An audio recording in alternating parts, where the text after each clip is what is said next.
I just won gold place in this month's AAA Hobbies box stock mini four-wheel drive races. Against some fearsome competition, I won gold with my Korean mock frame in this month's box stock competition. Pretty cool. So yeah, that track, you can see for yourself, it's a speed track all the way. Go.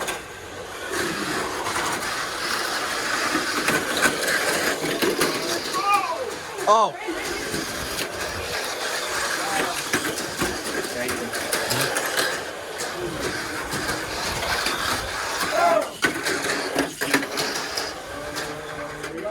You had to basically dial down your speed at various spots. Otherwise, your car would course out and that would be the end of you. Yeah, so we were taking our Toon Class cars, and our Toon Class cars were all staying on the track, but it was all a matter of like, oh, how do we adjust for box stock? So box stock, you can't rev up everything with maximum charge batteries. No way. This is a race where it's finesse over speed. There are some little hidden things along the way.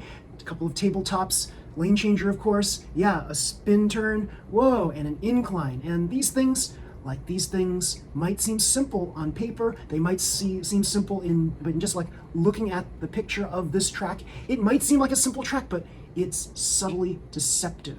It is deceptively challenging. It's tricky. It's not that easy. And you can ask any one of the racers there. They can tell you that this was not an easy track. It may look easy, but it wasn't an easy track. Not at all. So yeah, I had to dial the speed down on this so that it would be just fast enough to prevail. And yeah, I didn't want it to be super fast. I didn't want it to be super slow. I had to get it just at that little like razor thin edge of where I wanted it to be. So I had to dial my battery voltage down to exactly what I wanted it to be. And dialing battery voltages with alkaline batteries, pretty challenging, yeah.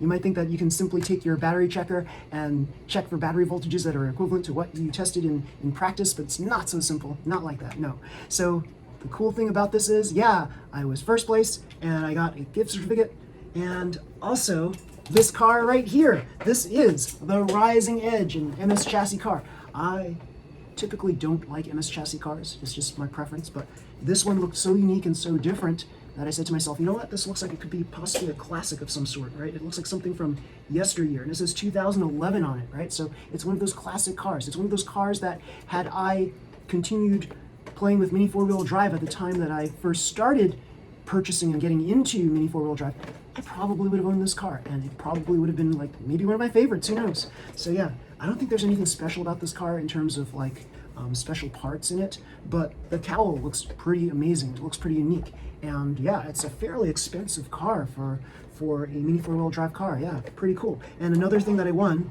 was, yes, little tube of grease as well. Yay!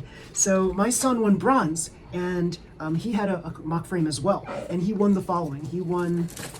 Originally he won this little Wolf Racer, but he traded it for this one, the Astral Stir. Why is that? Because there were two Astral Stirs in the competition, and they were bug out fast. They were so fast. I was like, my mock frame, like I was even afraid to challenge them with their fast cars, because this car here has a polycarbonate reinforced chassis. It's got a 3.5 to 1 gear ratio.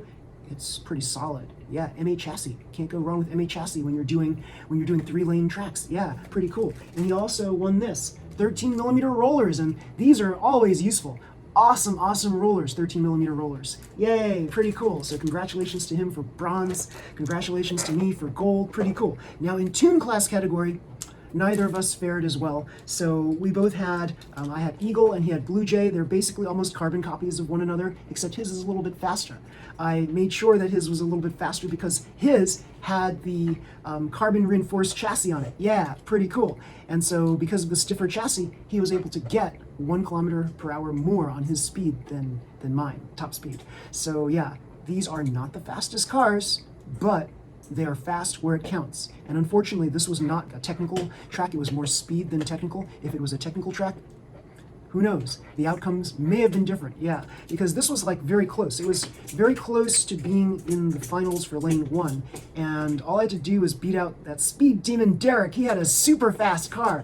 And I was just like, a nose behind his, maybe a little more, but it was like very close to his. And he even acknowledged it. He was like, "Whoa, that was a very close race." And I'm like, "Yeah, that's pretty cool." So yeah, all I needed was like just a touch more battery power in this, and this probably would have won. But oh well, that's the way the ball bounces. And my son's car didn't fare as well either, so his car coursed out a lot for whatever reason. I think my advice to him, since he had different brakes than mine, I said, why don't you just remove the brakes and find out what happens? And his car still coursed out anyway, but it did stay on the track a couple of times without the brakes. And that was what was interesting about this whole thing, because you didn't really need much brake in this. So here's the funny thing.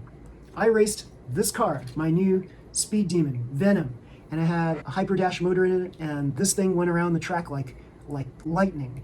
And as you see here, it's not like regulation by any means. I mean, the only thing that's totally regulation is this front part here that is an AT bumper design that even has like Clarendon's modifications on it. So it's not like a totally like copied AT bumper system right here, but it is AT bumper enough. And in the back, I've got a totally interesting philosophy of creating this backside here, this rear pivot, yeah, which I call the chandelier pivot. And you could actually adjust this so that you can get 3 different ranges of mobility. Pretty darn cool. So if you just had a spring like I have now, you have a very floaty kind of mechanism here. You can't go too far. You can't rotate too far forward. You can't rotate too far back. You can tilt down. You can really hardly ever tilt up, and that's really cool because there's like little to no negative camber.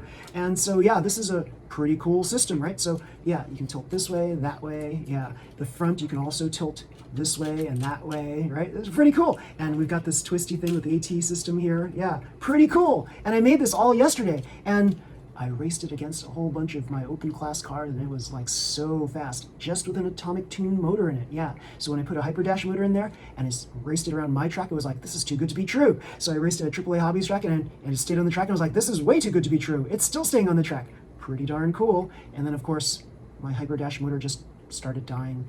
I just cleaned it out recently. We'll see if I can revive it and put it back in here. Right now, this has got an atomic tune motor in there, still pretty fast. It's like, whoa, I built this on a whim. I made all these weird things on it, right? I mean, everyone knows my tail damper system. I actually like my tail damper system. It's so simple, uses lead weights. And this thing here is very unconventional and unorthodox. And yeah, my friend Joe, who I raced against this month, he and Flo used to race against me at Hobbytown. He even thought that this was like a cool idea. And it's like, you don't have to copy everybody else's designs, right? You don't want to make many. You want to create your own design to kind of learn on your own, so you can figure out and get a feel for how these systems work, so that when it comes time to actually build your final car, you have all these ideas already in your mind. You're not using other people's already canned or hashed ideas. And as good as they may be, you know, like, we cannot progress in this art, in this hobby,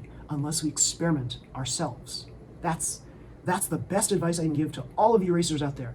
If you want to progress in anything, any hobby, you have to learn this stuff on your own. You can't just simply copy other people's designs. Copying is cool for like beginning learners, but once you've like copied those things, try to make something new. Try to improve upon a design in some way using your skills, your creativity, your intelligence, like all the things that you've lived and learned, your learned experiences. Try to incorporate them into anything you do, including mini 4-wheel drive. Yeah, so that's the lesson here. And you could possibly end up with a faster car using unorthodox methods than if you were to just copy somebody else's design. Yeah, pretty cool. Because look at this.